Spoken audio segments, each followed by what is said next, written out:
So let me ask a follow-up question on that. So one is risk-taking, right? So everybody wants innovation, but nobody wants to take risk and put some money where the mouth is, right? Now the other challenge which I see is, and we did this 2-3 years, is that innovation involves interdisciplinary, multidisciplinary dialogue. So since, Charlene, you are in the communication line of business, do you see a problem of language? You know, I mean, like the proverbial, right? The marketers don't know how to talk to engineers, and engineers don't like R&D, and R&D doesn't like, you know, accountants. So if innovation requires multiple disciplines, you know, then do you think we need to solve that problem? Absolutely. You know, language and communication, I think if we can get out of our own way and allow ourselves to look at each other on a level playing ground and sit down and have that brain trust and share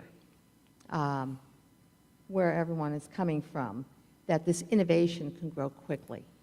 You know, when I look at what we do, when I bring everyone to the table and they're coming from different areas, you know, we're getting input from the developer's view, from the user's view, from the layperson's view that just, you know, comes in fresh, you know. Right. As I mentioned earlier, why we like to have interns in the building, because interns come in with this bright idea. I mean, everything's new. It's like a new baby, you know, that comes in and they're excited about everything.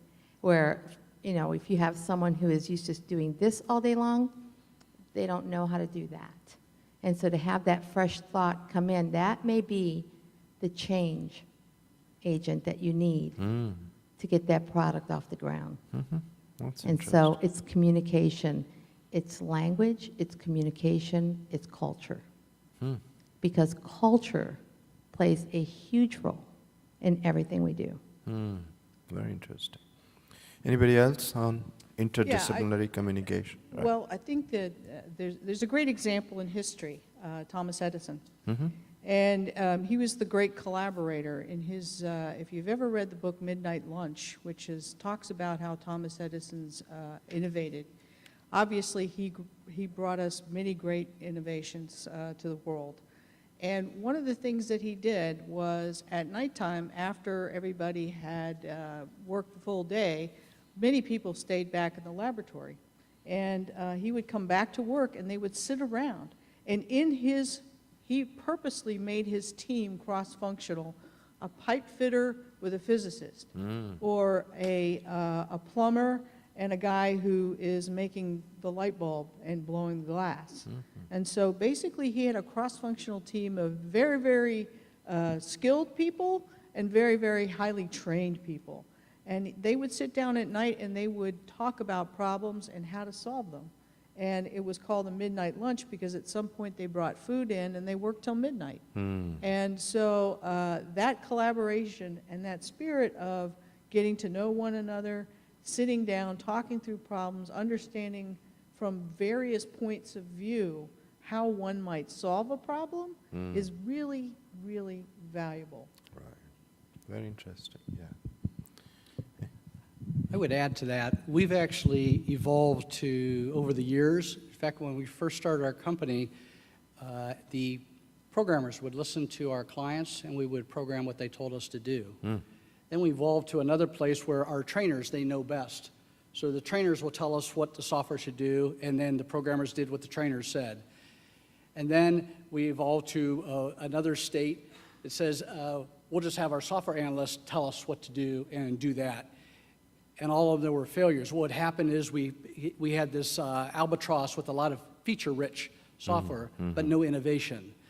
So we're in a healthier spot today, but I would strongly agree with both of you that collaboration and culture into your process is extremely important. So that way you get channels of information coming at you from all levels. We have to hear from our clients. We have to hear from our trainers and how they're training and supporting clients. But we also have the technical viewpoint of the programmers saying, how can I do things? But getting those viewpoints and all those different channels of information and going to the whiteboard together is a culture issue versus just, I don't need to do that. That is a designer's responsibility, or that's the programmer's job. Silos, the silo issue. Come together, absolutely, whiteboard it out and discuss those problems, so and come to an ultimate solution. Otherwise, you never will innovate. You will just have a feature-rich software with a bunch of warts on your software. Good point. Do you think drinking wine and beer helps? Does it? Food helps? Food and intoxicants help? Yes. It's only when you start taking yourself too seriously, Right. you know? Right. And you gotta like, let it go.